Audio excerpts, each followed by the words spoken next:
Hello there, I'm Solveig and welcome to my kitchen. Today I'd like to talk to you about dehydrating frozen corn. It's so easy to do, so let's get started. I've taken a couple bags of frozen corn and just put them in this big bowl, and then I'm just going to load them onto my trays to go into my dehydrator. Now, this is going to go in the dehydrator for around 10 hours because you want it to get good and dry. The temperature that most of the dehydrators call for on this is 125. My dehydrator, the increments on my dehydrator are a little bit different. So it won't go to 125, it'll go to 122.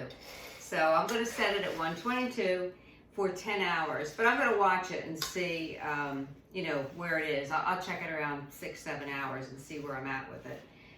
But this is so easy to do. So it'll run, and then tomorrow we'll be back, and I'm going to show you how to what to do next to store this, to prepare it to store. But the dehydrated corn is really great because you can use it for so many different things. It rehydrates really easily. It's great in soups and stews and casseroles. I'm not a casserole kind of girl. But there is a casserole I do want to try. I saw this recipe using the dehydrated corn. I don't know if it's called John Pope's or something like that. I guess there is a brand of dehydrated corn that you can buy. I've never seen it. But you rehydrate it in heavy cream and milk, and then you add butter and you bake it. And that sounded pretty good. So I do want to try that. But this is a great thing to do, something really good to have in your pantry, because in a pinch, if you had to, you could grind some of this and make cornmeal. They say most cornmeal is made out of what they call dent corn, which that's not what this is. I mean, if you had to, you can grind it up. It grinds up to a nice powder too, so you can, it would make a nice, you can make a cornmeal if you had to. So it's just a good thing to have in your pantry. So anyway, we'll be back tomorrow. I'm going to load this into my dehydrator. I'm going to do all the trays. I think it's probably going to do about 7-8 trays. I have a big dehydrator. And then I'll be back tomorrow and I'll show you how to store it. So have a wonderful day. God bless you. Bye-bye.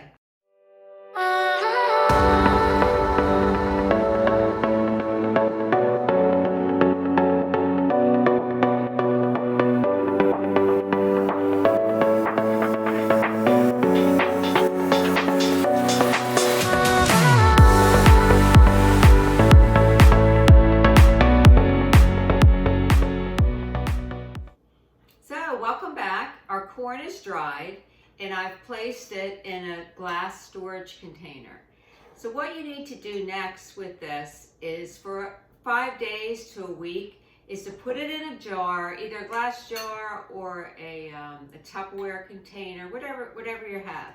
And then you got to check it through the week, like turn it around, look at the bottom. You want to make sure that you don't have any kernels sticking to the bottom, that you don't see any moisture rising up in here. And what this is called, this is conditioning. We're going to condition this corn before we vacuum seal it and store it away. We want to make sure that there's no moisture, because if there's any moisture and you go and you vacuum seal it, then you're going to get mold, and then you just have to throw the whole entire thing out. So during the week, keep a check on it. See if there's any soft ones in there. If there's any soft ones, you want to take those out. But the corn has dried really nicely. It's, if you can see here, they're hard little crunchy nuggets, and it's dried quite well. I have the Samson dehydrator, and the increments of my temperature didn't go down to, it wasn't at 125, so I had it set at 122, which I think is a little low. When I do this again, I'm going to set this at 133. That's my next increment up. And because it took me a little bit longer, it took me 12 hours at 122. So I think that was a little too long. I would do it at 133 and then run it probably about 9 hours. So, but anyway, it ran through the night, and I reconstituted or rehydrated some of it this morning, and it's fine. It's perfect. So it's a great thing to do, and it's wonderful to have in your pantry, and you'll always have you know, a vegetable that's not taking up space in the freezer. That's my big problem, is my freezer gets so full of stuff. And I like having the dehydrated things in my pantry. I really enjoy rehydrating things, and I like how they come out. I do a lot of okra in the summertime, and the okra is really nice. So I hope that you'll give this a try, dehydrating frozen corn. It's really easy, and I think you'll be glad you did. So have a wonderful and blessed day. Bye-bye.